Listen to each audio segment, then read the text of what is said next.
샬롬.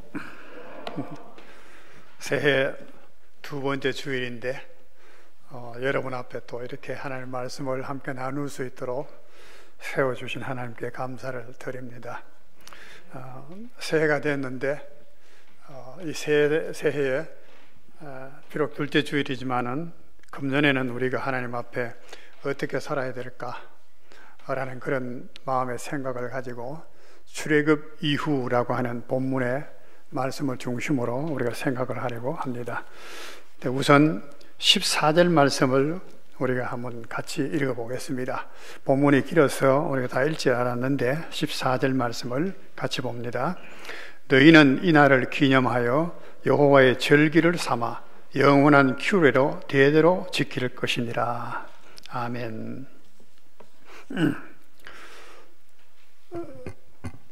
모든 민족과 여러 나라에는 새해라는 것이 있습니다. 새해.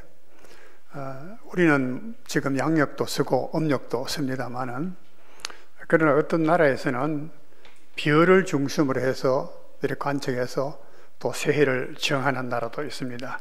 그 여러 가지 이유들 때문에 이렇게 해와 해의 움직임, 달의 움직임, 별의 움직임을 따라서 새해를 정하고 그렇게 이제 새해 이렇게 말을 합니다. 하나님의 백성인 이스라엘에게도 새해가 있습니다. 그것이 바로 오늘 말씀에 보니까 6월절이 있는 첫 달입니다. 여호와께서 애굽 땅에서 모세와 아론에게 말씀하시는데 이 달을 너희에게 달의 시작 곧 해의 첫 달이 되게 하고, 그렇죠? 여기에 달의 시작이니까 12달이 있는데 달의 시작은 첫째 달이란 말이죠. 1월이 되게 하라는 말이죠. 해의 첫 달, 꼭 같은 말입니다. 해의 첫 달 1월이 되게 하라. 그렇게 말씀했습니다. 이것이 이제 1월 달을 새해로 삼은 이유는 하나님께서 그렇게 정하신 것입니다. 하나님께서 이 새해라고 하는 의미는 우선 새롭다는 의미예요. 새해, 그냥 뭐 작년에도 365일, 금년에도 365일이잖아요. 그런데도 왜 새해라고 하느냐? 새롭다는 거예요. 거기는 새라고, new라고 하는 새롭다는 것이 포함되는 것입니다. 그래서 이제 송구영신 12월 31일이 되면 송구영신 하잖아요. 옛것, 지나가는 것, 또 낡은 것, 그런 것들은 좋지 않는 것, 그런 것들은 다 흘러보내고 새롭고 희망차고 기쁘고 즐거운 것들을 맞는다. 송구영신하고는 이제 좀 북적하잖아요. 이 새 것이라고 하는 의미에 바로 새해라고 하는 것이 의미가 있는 것입니다. 새 것이 없다면은 새해의 의미가 없는 겁니다. 그죠? 그러나 실상 우리가 살아온 경험으로 보면은 우리가 21년도에 치고 있던 그런 고뇌, 침, 뭐 이런 것들, 근심, 이런 것이 하룻밤 지나서 2022년 1일이 됐다고 싹 사라졌나요? 새로워졌습니까? 새로워진 것이 아니거든. 사람들이 그저 소망이라, 사람들이 희망이라. 그런데 하나님께서 정해주신 그 1월은 다르다고 말이에요. 그야말로 새해예요. 왜 그것이 새해냐고 하면은 1월 달에는 그 다음에 쭉 말씀해 보면 6월절이라고 하는 것이 있습니다. 6월절, 그죠? 6월절이라고 하는 것은 이스라엘 백성들이 애굽에 30년 동안 지내는 동안에 거의 노예화됐습니다. 노예화다. 그들은 자유를 다 잃어버렸습니다. 그죠? 네, 생명도 잃어버렸습니다.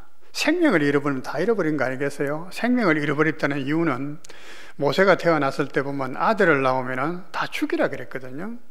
자기 자식을, 대를 이어갈, 생명을 이어갈 자식을 죽인다는 것은 생명을 끊는다는, 자기의 존재가 멸절된다는 의미를 하는 것이란 말이죠.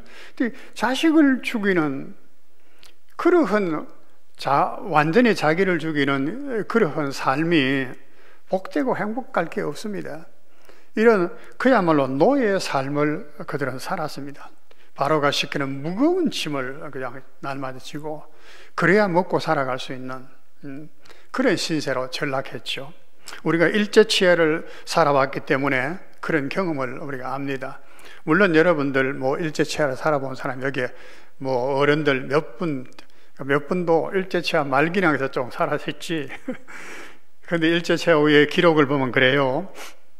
창시개명이라고 해서 성과 이름을 다 바꿨습니다. 그죠? 이름도 바꾸는 건 물론 성까지 그냥 싹 바꿨어요. 일본 사람들로 거로. 근데 이 창시개명의 의미가 뭡니까? 나 존재를 말살시키는 겁니다. 나의 존재를 없애버리는 그런 말씀이죠.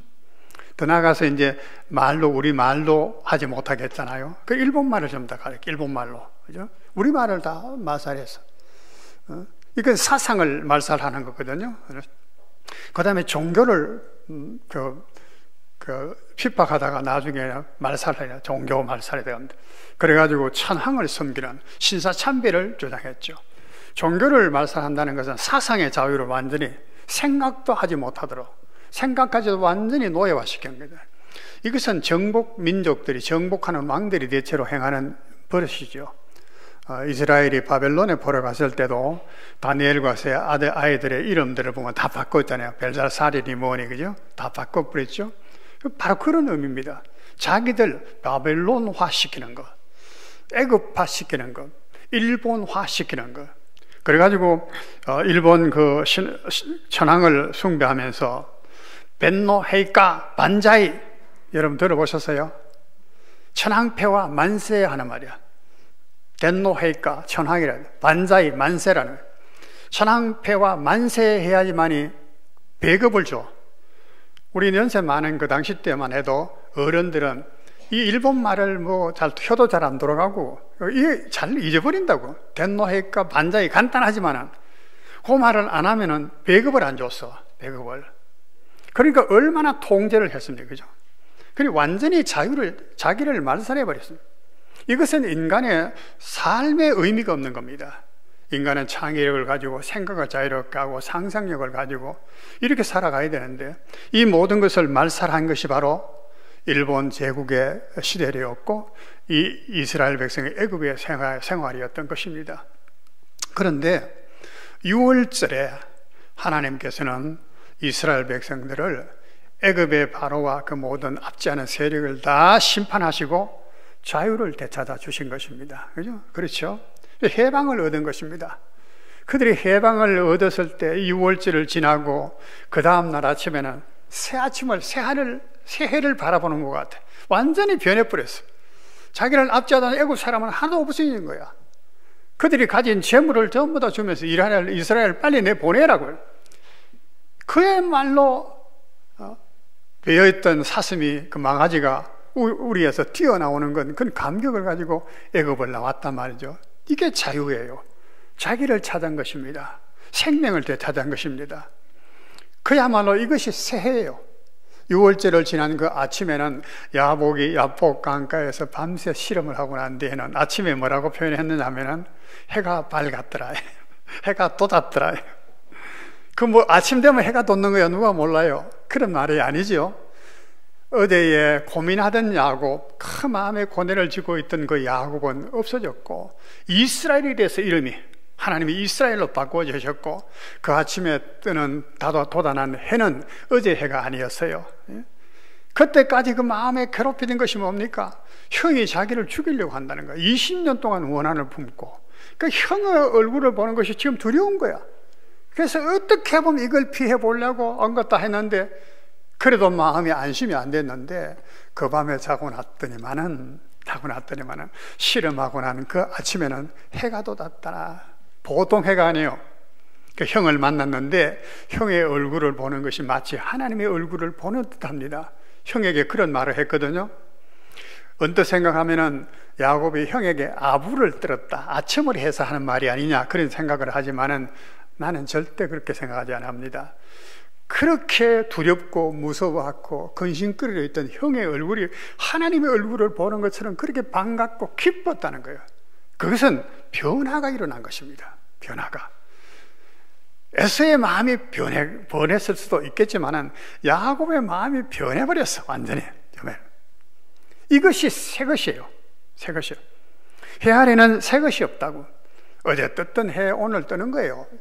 2021년도 12월 31일에 떴던 해가 2022년도 1월 1일에 떴다고 해서 달라졌나요? 그 해는 그 해야.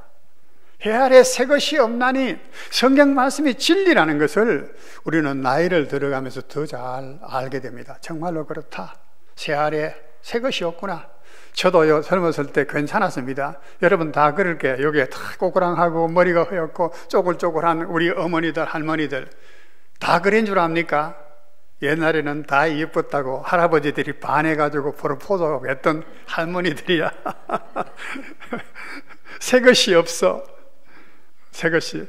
그런데 새 것이 있는 겁니다.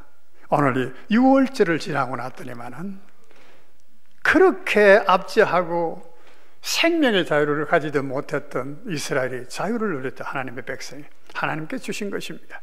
근데 이 중심에 뭐가 있느냐 하면, 이 6월절이 뭐기에, 6월절의 중심이 뭐냐 하면은 하나님께서 말씀하신 대로 어린 양을 잡아서 그 피를 술주와 인방에 바르고 그 고기를 집안에서 먹으라는, 그러면 하나님의 심판이 애굽 사람들에게 내리고 너희를 넘어가겠다. 그래서 6월절이라는 말은 넘어간다는 뜻입니다. 하나님의 심판과 진노가 넘어간다. 그래 6월 넘어간다는 말이에요. 6월 가니까 뭔가 마시 6월달 7월달은 6월이 아니고 6월 한자적으로 보면 넘어간다. 영어 말은 pass over라는 말이에요. 넘어간다.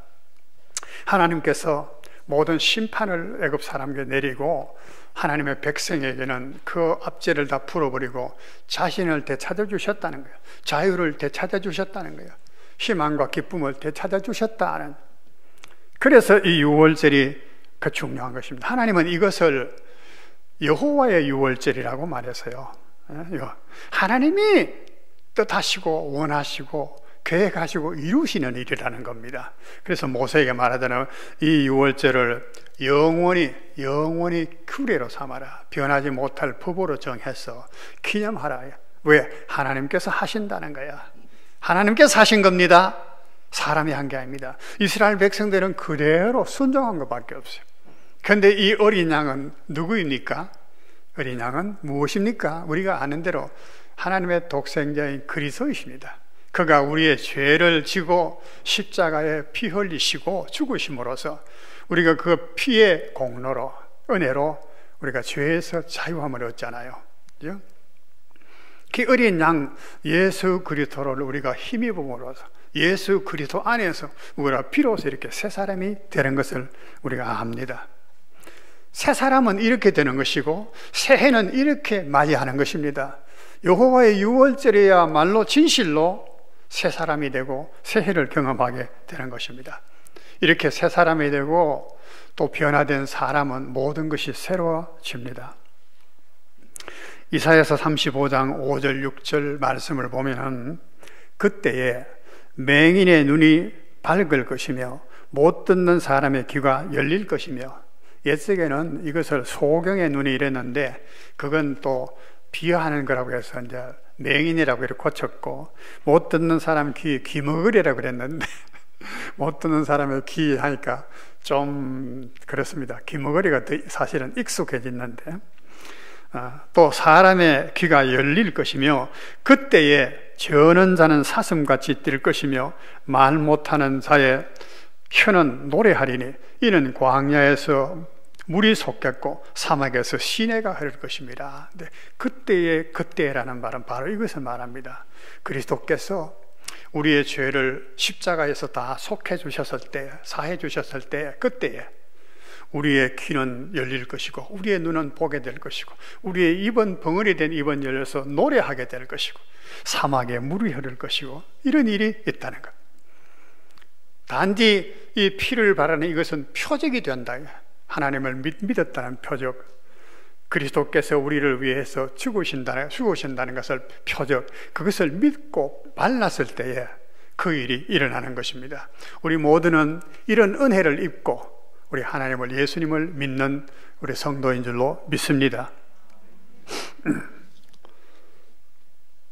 진정한 새 사람이 되면은요, 오늘 이사야가 예언한 것처럼 이사야가 미리 내다본 것처럼 우리 선지자들이 오늘 찬송 불렀잖아요. 시온의 영광이 빛나는 아침. 네. 옛 선지자들이 꿈꾸던 복을 만민이 다 같이 누리겠네. 옛 선지자들이 이 일을 봤습니다. 그때에 귀머거리가 들을 것이고 소경이 볼 것이고 벙어리가 노래할 것이고 광야의 사막에 물이 흐를 것이고 이걸 내다본 것입니다. 그러고 막 노래했어요. 시온의 영광이, 그 빛은 시온에서부터 온다고 시편에 또 말씀하셨거든요. 그 선지자들이 꿈꾸고 노래하던 복을 오늘 우리가 다, 우리 만민이 다 같이 누리겠네. 시온의 영광이 빛나는 아침이란 찬송은 그런 뜻입니다. 시온에 그 영광이 빛날 때 이와 같을 때는 과연 우리는 이와 같이 변하게 됩니다. 여러분도 다 그런 경험을 하셨을 것입니다. 우리가 새 사람이 되면 이전에 보지 못한 것을 보게 됩니다. 이전에 보지 못하는 것 하나님입니다. 하나님은 볼 수 없는 분이지만은 하나님을 우리가 볼 수 없기 때문에 하나님이 어디 있나 이렇게 말해요. 근데 어리석은 자의 말이라는 걸 알아세요. 어리석은 자는 하나님이 어디 있나 이렇게 말한다고.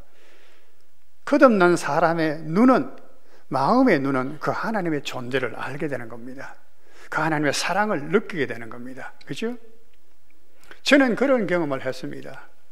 다 내가 변화된 그날에 아침에 기도회를 가지고 새벽 기도를 마치고 교회 문을 나서는데 거기에 뇌가 이렇게 흘러가고 있어요. 조그마한, 뇌는 굉장히 큰데 실제로 물은 조그마한 가운데 흘러가요. 그래서 소리는 절로, 새벽이라서 고요하잖아요. 절절절절 흘러가는데 그 소리가 너무너무 아름다운 거야. 너무너무 맑고 청량하게 들려요. 하나님을 노래하는 것 같아. 내 마음이 막 상쾌해져요. 그걸 느껴. 낮에 보면은 꾸정물이라고 해요. 그죠? 거의 꾸정물일 때 다시 내려가는데도 그렇게. 우리 집에는 가시나무 담장이 있는데 가시나무에 참새들이 앉아서, 그래서 이제 아침 햇살이 들어오면 거기에 앉아서 제잘제잘 하고 막 제지르는데, 근데 그 소리가 얼마나 또 아름다운지 야 이리 와라, 여기 와봐라 하고 막 이거 봐라 하고 막 노래하는 것 같아. 그렇게 들려지는 거예요. 바람 소리도 달라지고, 바람 소리도, 물 소리도 달라지고. 시편 19편에 보면은 궁창이 하늘이 하나님의 하시는 일을 나타내고, 그런 말씀이 있잖아요. 하늘은, 궁창은 모두가 하나님의 하신 일을 노래하고 나타낸다래. 그걸 들을 수가 있고 느낄 수가 있는 새로운 마음을 가지게 되는 거예요. 새로운 귀를 얻게 되고 새로운 눈을 가지게 돼요. 여러분 다 그런 경험을 하셨죠? 다 하셨으리라고 믿습니다. 왜 그럴까요? 환경이 달라져서 그렇습니까? 아닙니다. 내가 변했기 때문에, 내가 새 사람이 됐기 때문에 그래요. 삭개오를 우리가 보죠. 삭개오. 그는 고민이 많은 사람입니다. 재물도 많고 또 사회적으로 좀 밑비는 세리지만 권세도 있었습니다. 권력도 있었습니다. 그런데 그 마음은 누구도 해결해 주지 못하는 고뇌가 있었어. 많은 것을 가졌지만 열등감을 가지고 있는 사람이에요. 죄의식에 눌려서 피할 수가 없었어요. 사람들이 전부 다 죄인, 세리 그런다고. 온 가족들, 자식들까지 그렇게 욕을 얻어먹는 셈이에요. 그래서 이는 예수님의 소식을 듣고 그분을 한번 알아야 되겠다. 그러다 길가 뽕나무에 올라갔다 예수님을 만났잖아요. 예수님이 뭐라고 말씀하셨습니까? 딱 한마디 말씀하셨어요. 딱 한마디 말씀. 기억이 나시나요? 삭개오야 내려오라. 내가 오늘 네 집에 요하여야 되겠다. 이 한 말씀이야. 이 한 말씀. 삭개오가 확 뒤집어져. 그 순간에 예수님이 눈을 딱 마주치는 순간에 자기를 보고 삭개오야 이름 부르시는 순간에 다 사람이 꺼려하는 네 집에 내가 요해야 되겠다, 머물고 싶다라고 하셨을 때 삭개오는 그 주님을 알아본 겁니다. 너무나 기뻤어요. 너무나 기뻤어요. 집에 가기도 무섭게, 가기는 길에서 주님께 말했습니다. 주님, 내 재산 절반을 가난한 사람을 위해서 내주겠습니다. 그것 위해서 모든 요구를 수모와 긋긋가면서 모았던 재산인데 내주겠습니다. 내가 만약에 남의 것을 후려 빼앗은 것이 있으면 4배나 갚겠습니다. 삭개오가 그렇게 변해버린 거예요. 순간에. 어떻게 해서 그럴까요? 예수님이라는 빛을 받았기 때문에, 예수님을 알았기 때문에. 수가성 여자도 마찬가지입니다. 사람들은 눈을 피해서 죄 많은 여인이라고 손가락질하는 창녀 같은 여인이죠. 물길로 낮에 왔다가 예수님을 만나보고는 너무나 기뻤어. 너무나.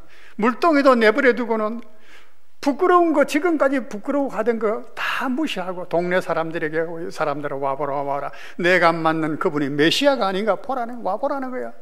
부끄러움이 없어. 자기의 수치심이 어디 갔는지 몰라. 사람을 피했던 그 마음이 어디 갔는지 몰라. 다가가서 예수님을 봐라. 이분이 메시아가 아닌가. 바로 이 변화가 어디에서 일어나느냐? 예수님을 알았을 때, 하나 다른 말로 하면 어린 양이신 예수님의 구속을 알았을 때, 6월절과 똑같은 거예요. 이것을 경험하면 진정한 새 사람이 되고, 새 사람이 바라보는 태양은 새 태양이에요. 어제의 해가 아니란 말이에요. 벌써 새로운 모습으로 보여지는 겁니다. 그게 오늘 새로운 일이 벌어지는구나, 새로운 역사를 하나님이 시작하시는구나, 이런 모습으로 바라보게 되는 변화가 일어나는 것입니다.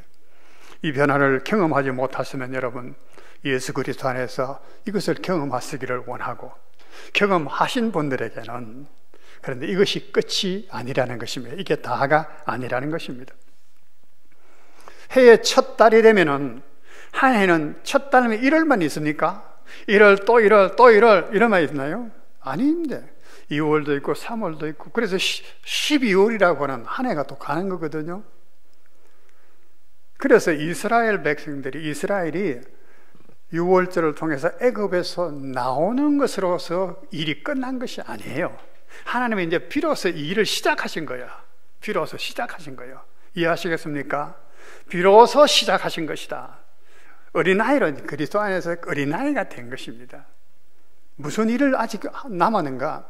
하나님은, 우리가 출애굽기를 여러 번 말씀을 드렸는데, 하나님이 하실 일을 시내산에 모세를 불러서 일러주십니다. 그죠? 3장에 보면은, 애굽에서 고생하는 내 백성을 내가 보았다. 내가 이제 내려가서 그들을 거기에서 이끌어내고, 젖과 꿀이 흐르는 땅, 가나안 땅, 아름답고 광대한 땅, 그곳으로 내가 데려가려고 한다. 데려가려고 한다. 그러니까 모세야, 네가 내려가서 애굽 내 백성을 이끌어내라, 이렇게 말씀하잖아요. 하나님의 뜻을 다 말씀하셨거든요. 무엇입니까? 애굽에서 이끌어내셨어요. 이제 이끌어내셔서, 그럼 그로 끝나는 것이 아니고 어디로 가요?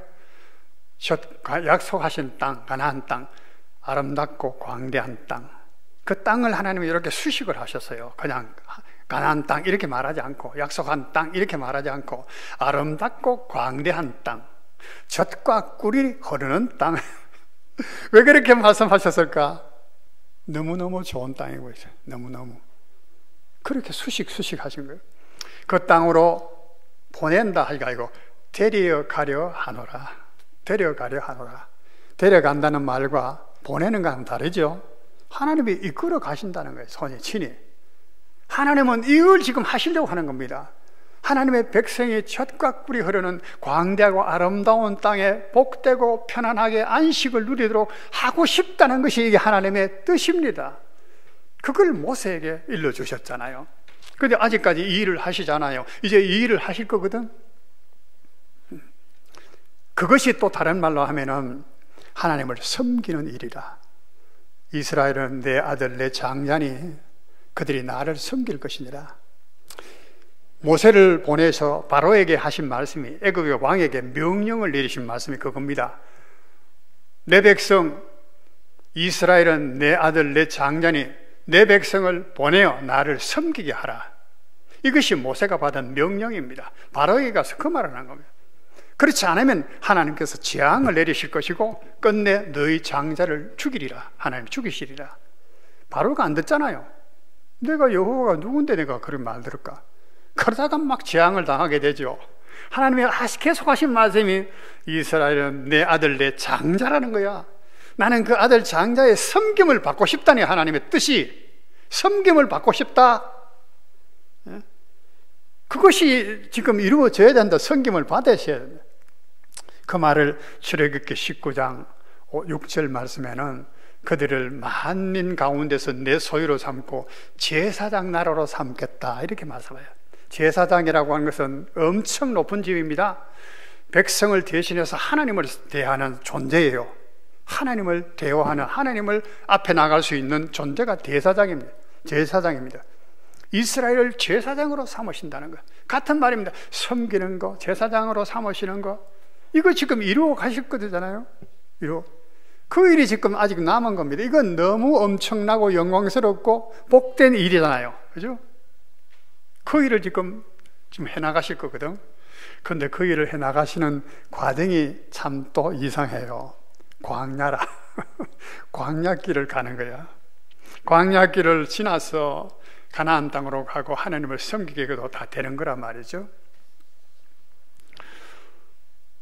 여기는 우리가 그런 생각을 하게 됩니다. 왜 광야를 걷게 하셨는가? 광야라고 하는 것이 어떻습니까? 애굽에서 나와서 얼마 안 돼서 물이 없어, 그죠? 물이 없어. 그런데 마라라고 하는 곳에 이르렀는데 물이 발견했는데 물이 써서 못 먹어. 그것 때문에 마음이 더 상했어. 그 마라라고 하는 곳을 만나게 돼요. 또 얼마 안 갔는데 아말렉이라고 하는 못된 족속이 이스라엘 백성이 애굽에서 금은 보화를 가지고 나온 걸 알고는 침략해서 그것을 빼앗으려고 침략해 들어왔어요. 아말렉의 정말. 낮에는 덥지요. 사막의 기후가. 밤에는 춥지요. 사막에는 악한 곤충도, 전갈도 있고 불뱀도 있고 뭐 환경도 여의치 않고. 광야는 그런 곳입니다. 그죠? 그런 곳이라. 그런데 이런 광야를 하나님께서 이끌고 가시는 거예요. 이끌고. 그래 이스라엘 백성이 하나님이 설마 그렇겠느냐? 모세가 잘못 이끌어서 그렇다고 막 원망하며 돌을 들어서 모세를 치려고 하지 않았나요? 그런데 하나님께서 그렇게 하신 거거든. 하나님께서 왜 이렇게 하셨을까? 우리가 그걸 생각을 깊이 해봐요. 우리는 민수기서와 신명기서를 보면은 하나님께서 왜 광야를 어떻게 이끌어 가셨는가 하는 것을 배우게 됩니다. 민수기, 신명기서를 여러분 이 한 해를 우리가 살아갈 때, 우리 광야 같은 세상을 살아갈 때 민수기, 신명기서를 1달에 다시 한번 정독을 해보십시오. 왜 하나님께서 이끌어 가셨고 뭘 하려고 하셨는가? 우리는 사랑하는 우리 자녀들에게 많은 것을 가르쳐주고 보여주고 경험해 시켜주기를 원합니다. 형편만 되면. 그죠? 나는 아이들에게 참 좀 그래 줬으면 좋겠다는 생각을 많이 한 것이 참 많습니다. 우리 아들이 이번에 이제 7년 만에 한 달 휴가를 얻었어. 그래가지고 저 아이들 다 데리고 제주도로 가서 아이 둘 키우는데 정말로 정신없이 컸거든요. 매주일 병원에 올라가고 뭐 얼마나 지금도 참 애쓰거든요. 쉼이 없어. 애비도 병원 갔다 오면 피곤한데 그 아이 또 돌봐줘야 되고, 어미도 아이 하나 뭐 셋 돌보는 것보다 더 힘들어. 여유가 전혀 없었어. 근데 이번에는 휴가를 얻어서 한 달 동안 제주도로 간대. 내가 더 기쁘더라고. 내가 가서 참 즐겁게 기쁘게 아이들에게 많은 거 보여주고 그렇게 쉬다 오라고. 부모의 마음이 다 그렇습니다. 어느 부모가 자식들 힘든 곳으로 끌고 다니는 그런 부모 없습니다. 아이들이 철이 없어 그렇지 어쨌든 간에 좋은 거 보여주고 이상한 거 보이고 재밌는 거 보여주고 많은 경험도 하고 배우게 해서 장래에 그들이 복되게 살게 하려고 하는 것이 부모의 마음이지요. 우리가 하나님을 적어도 아버지로 이해한다면 그 정도는 이해해 드려야 되지 않겠어요? 그 정도는. 하나님이 그의 백성을 애굽에서 인도해 내셨다면은 광대하고 아름다운 젖과 꿀이 흐르는 땅을 주시도록 데리고 가신다면은 왜 광야로 가셨겠느냐? 광야가 다 유익을 위해서 그런 거예요. 사랑해서 그렇다는 겁니다. 이 하나님은 선하신 분이라 나를 섬기게 하려 합니다. 하나님이 섬김을 받아야 될 존재입니까? 사람이 하나님을 무엇을 섬기겠습니까? 뭘 부족해서 하나님을 섬길 수 있겠어요? 하나님은 자존자시고 회전하는 그림자도 없으신 분이라고 그랬는데 하나님은 꼭 그런 표현을 써요. 성막을 지을 때도 나를 위하여 성막을 지어라 그래요. 이렇게 지어라. 하나님이 성막에 거하시겠습니까? 성막보다 더 훌륭한 성전, 솔로몬이 지은 그 성전에도 하나님이 거할 수 없다고 솔로몬은 고백했는데, 그런데도 나를 위하여 집을 지어라. 성막을 지어라. 나를 위하여, 나를 섬겨라. 그것은 우리를 위한 것입니다. 우리가 그 하나님의 집에 거할 수 있는 것을 가르쳐 주시고, 우리가 하나님을 섬기는 즐거움이 어떤 것인가, 기쁨이 어떤 것인가 라는 것을 알게 해주시고 라고 하신 것인데,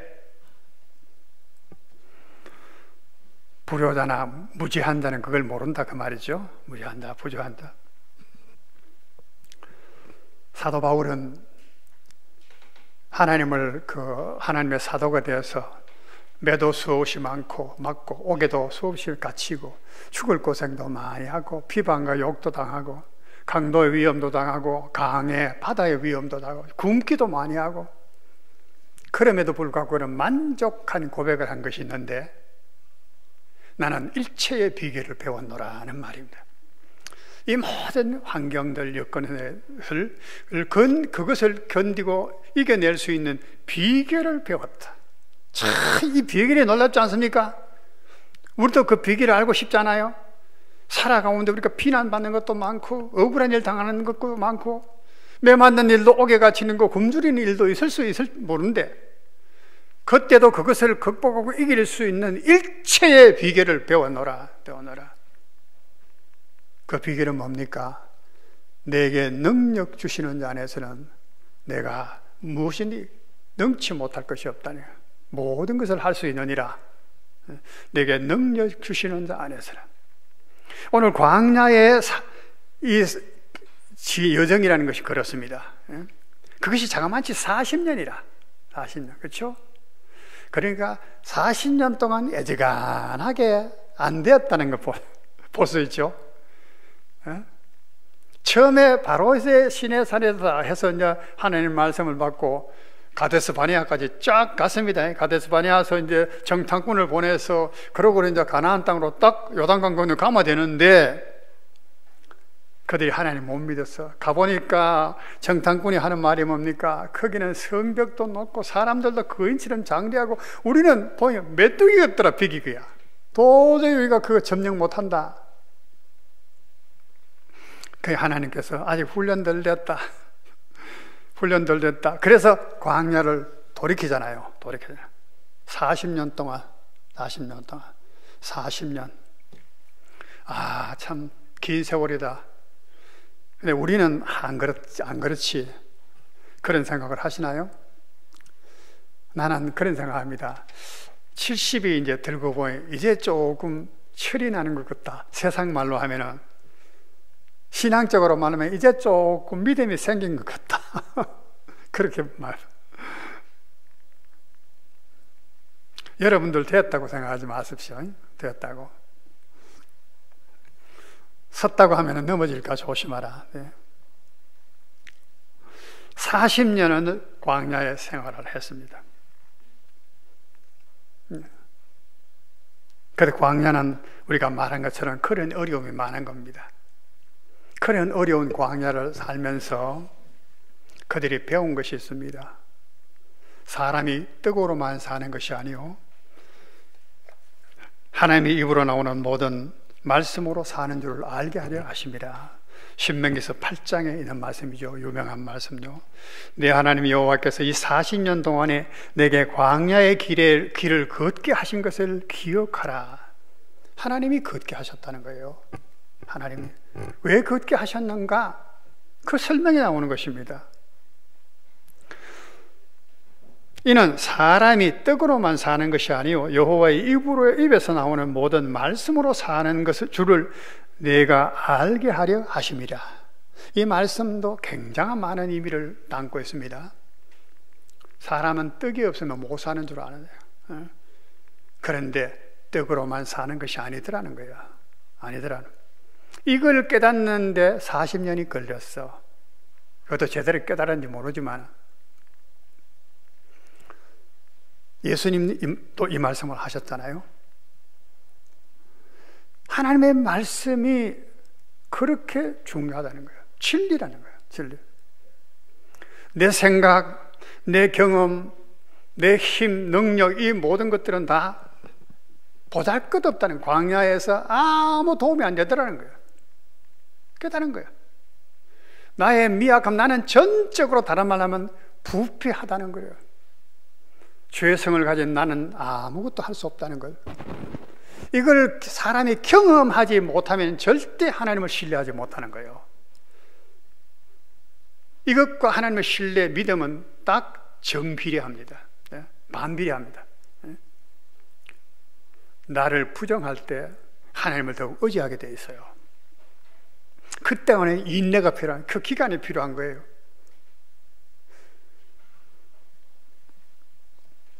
그래서 그들은 거기에서 하나님의 능력을 배웁니다.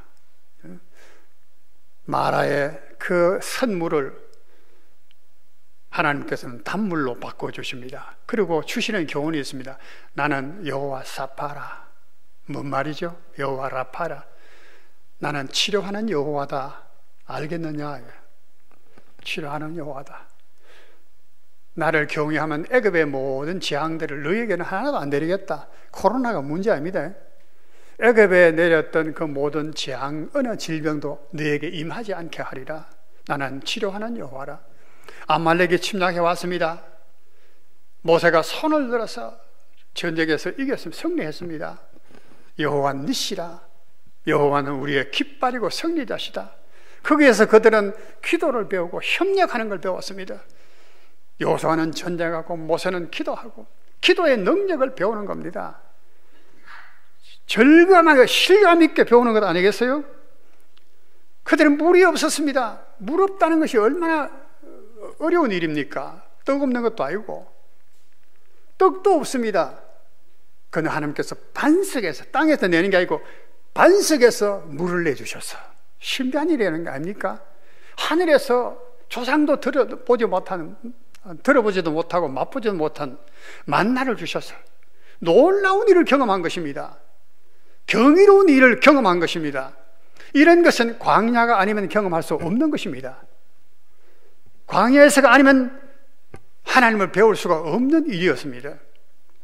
하나님은 이렇게 이스라엘 백성을 인도해 주신 것입니다.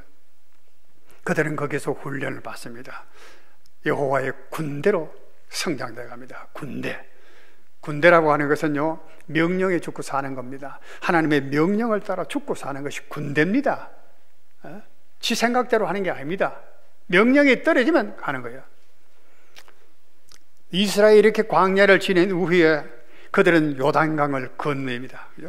요단강을 또 말씀대로 제사장을 따라서 법궤를 따라서 건너는데만 그때 그냥 강물이 넘쳐나는데 제사장의 발이 요단강에 딱 닿는 순간에 강물이 쫙 갈라져서 홍해 갈라지시 그 마른 땅을 또 건넜어. 그러니까 막 가나안의 족속들이 놀래 자빠졌어. 두려워서 막 이스라엘이 두렵고 이스라엘의 하나님이 두려운 거야. 막 벌벌 떨었어. 여리고에 도달했는데 여러분은 성문을 굳게 닫아 걸었어. 그렇다고 점령 못합니까? 여리고를 7바퀴 돌아서 여리고 성 무너뜨렸습니다. 가까운 곳에 아이성이라고 하는 조만한 성이 있었는데 이것 정도야. 수고롭게 많은 사람 갈 거 없다. 한 600명 정도만 가서 이 아이성을 점령시키자. 갔다가 실패했습니다. 조그만하다고 승리하는 것이 아니고 크다고 승리 못하는 것이 아니라는 거예요. 그 왜냐하면 자기 힘으로 안 했기 때문에, 여호와께서 주시는 것이기 때문에. 예? 오늘 우리 교회가 어떤 의미에서 이런 권세를 가지고 있어야 됩니다. 세상은 교회를 핍박하기에 당연한 것입니다. 교회를 핍박한다, 세상을 막 원망하고 정책을 비난하고, 물론 잘못한 것입니다. 판단하고 질책할 필요가 있어요. 깨우쳐 줘야 될 필요가 있습니다. 그러나 만약에 교회가 하나님의 군대로서의 막강한 권세를 가지고 있으면은 세상이 두려워하는 것입니다. 두려워하게 만드는 그런 세상, 교회가 되어야 되는 거예요. 성도가 되어야 되는 거예요. 그 훈련을 오늘 이 광야에서 하는 것입니다. 200만이나 넘는 그런 그 인구잖아요. 그들이 광야에 농사를 짓습니까? 뭐합니까? 거기에서 마시고 먹고 40년 동안을 생활할 이런 기적 같은 일이 어디에 있겠습니까? 요단 강물을 그냥 건너고, 배로 건너는 것도 아닙니다. 아이들 동료애들 배를 타고 걷는 것도 아니고, 비행기 타고 걷는 것도 아니고.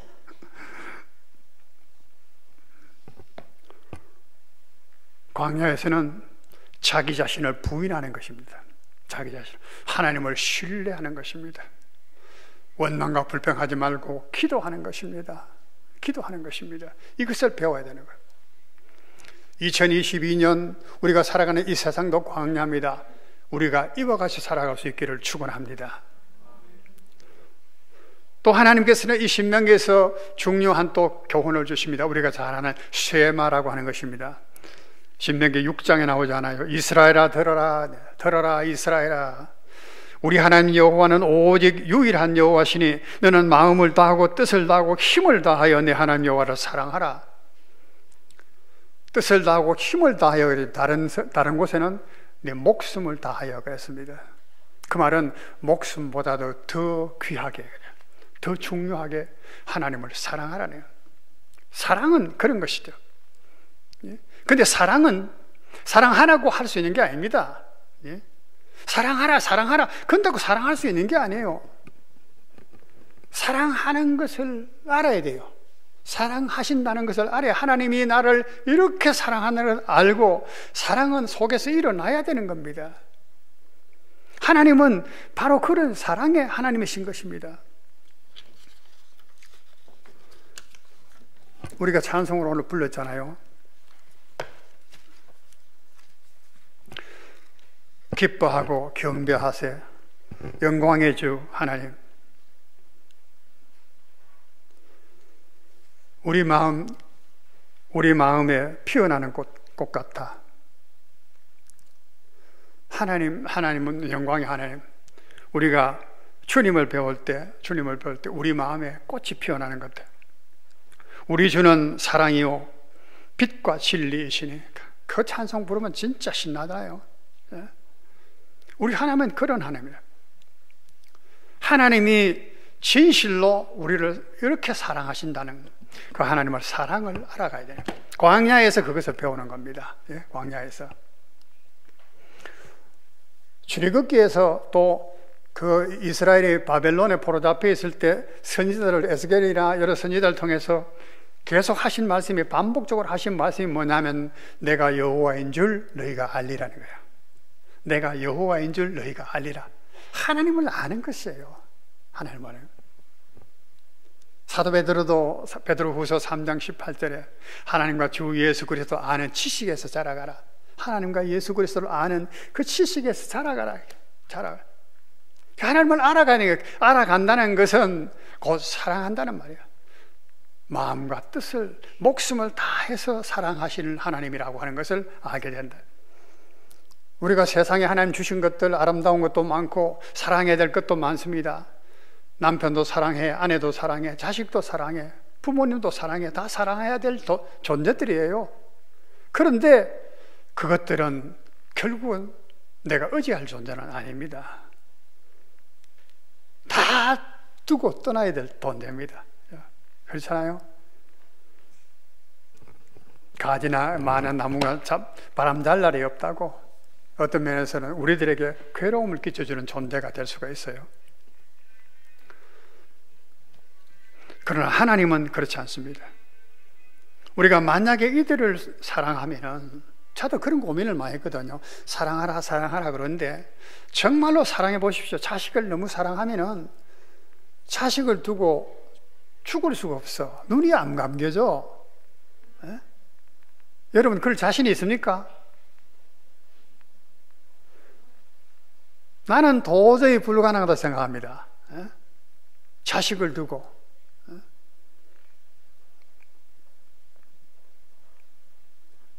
그런데 어떻게 떠날 수 있나요?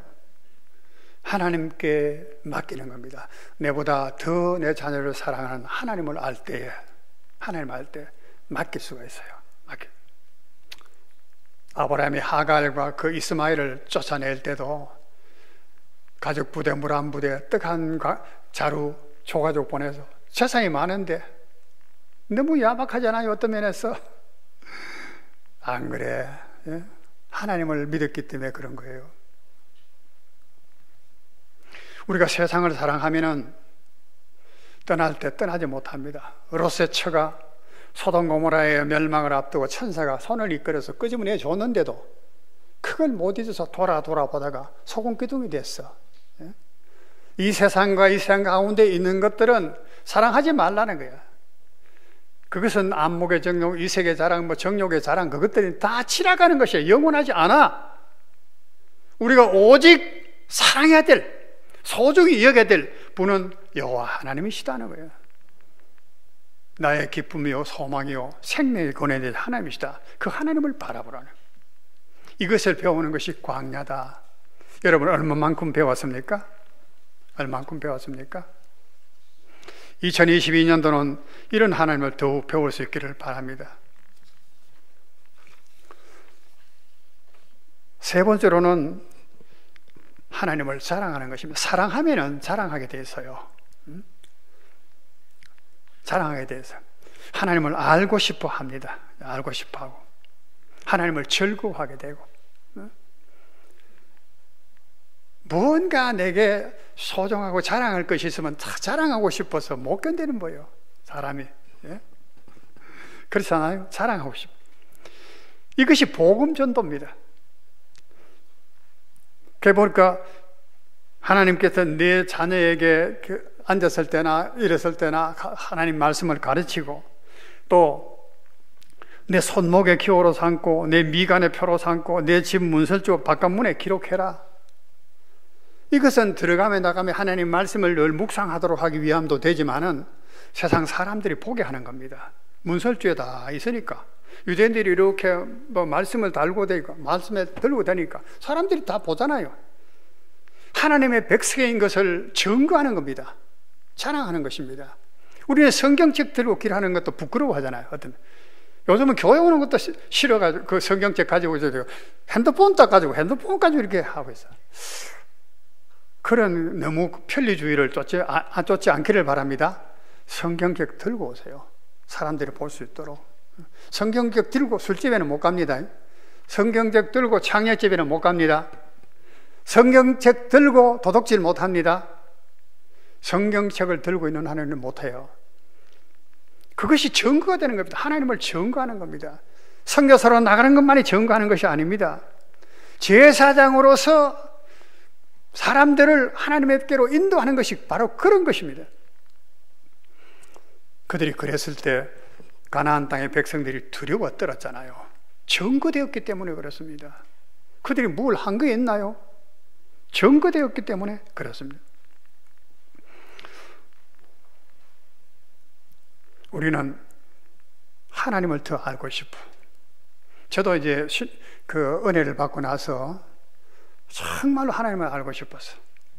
신학을 한 것도 그랬어요. 신학교 간 거, 목사 되려고 간 거 아닙니다. 신학교 갔는데 그 교수님들이 면접을 하더라고. 시험 다 보고. 네. 어떻게 신학교 지원하게 됐습니까? 그래서 내 대답이 할 일이 없어 왔습니다. 그러면서 하나님을 좀 알고 싶어 왔습니다. 하나님을 아는 것입니다. 우리 일평생 하나님을 아는 것이 중요해요. 광야의 세계를 매일매일 우리가 세계를 갑니다. 오늘로 하나님은 매일매일 새 일을 행하시는 겁니다. 우리들에게. 아시겠습니까? 오늘도 하나님의 일을 행하시는 것입니다. 우리 앞에 그 일을 보여주시는 겁니다.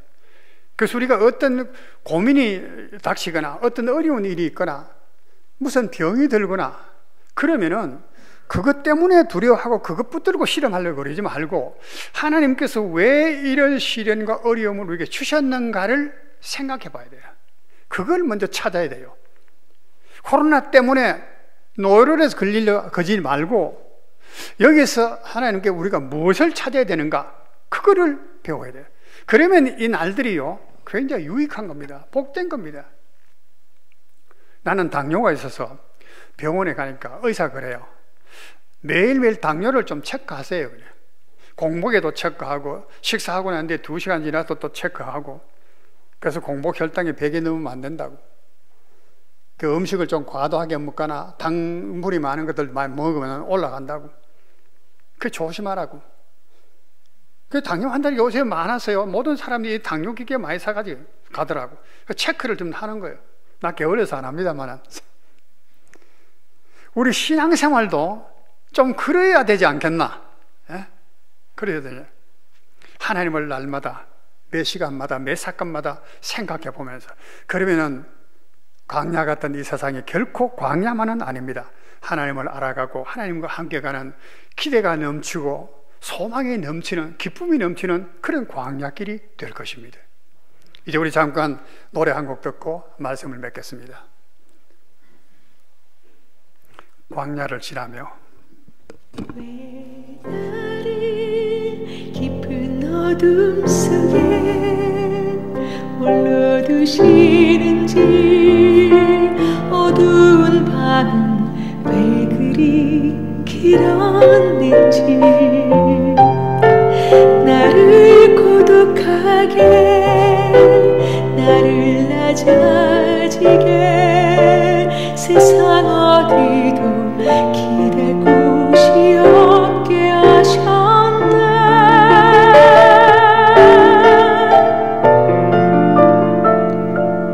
광야 광야에 서 있네.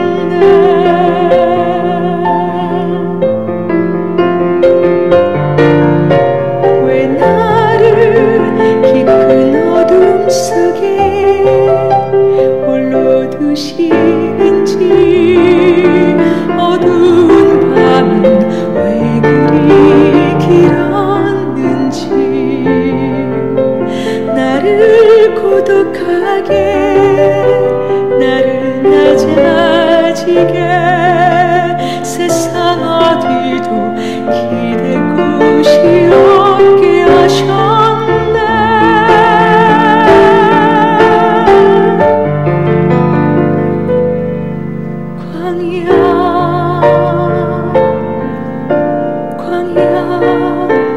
광야에 서 있네.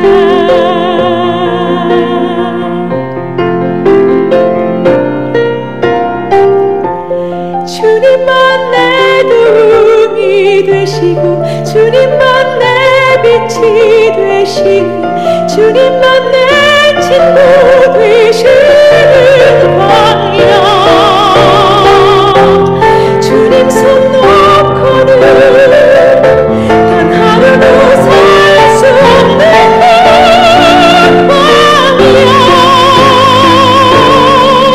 광야에 서 있네.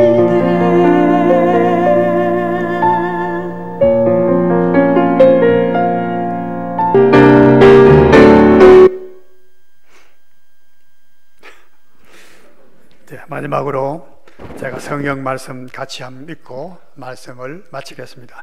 이사야서 49장 말씀을 여러분 다 찾아주시기 바랍니다. 1절부터 3절까지 말씀을 우리 함께 읽겠습니다. 이사야서 49장 1절부터 3절 말씀입니다. 다 같이 봅니다. 섬들아 내게 들어라. 먼 곳 백성들아 귀를 기울이라. 여호와께서 태에서부터 나를 부르셨고 내 어머니의 복중에서부터 내 이름을 기억하셨으며 내 입을 날카로운 칼같이 만드시고 나를 그의 손 그늘에 숨기시며 나를 갈고 닦은 화살로 만드사 그의 화살통에 감추시고 내게 이르시되 너는 나의 종이요 내 영광을 네 속에 나타낼 이스라엘이라 하셨느니라. 아멘. 하나님 우리를 칼같이 화살같이 다듬으신 거예요. 어디서요? 광야에서. 그리고 하나님의 영광을 나타낼 하나님의 종으로, 영광을 나타낼 종으로 사용하시기를 원합니다. 우리는 그 하나님의 영광이 되는 것입니다. 2020년도 22년도 하나님의 손에 잘 이 광야 같은 데서 다듬어질 수 있는 우리 영안의 권속들 되기를 축원드립니다. 기도드리겠습니다. 우리 말씀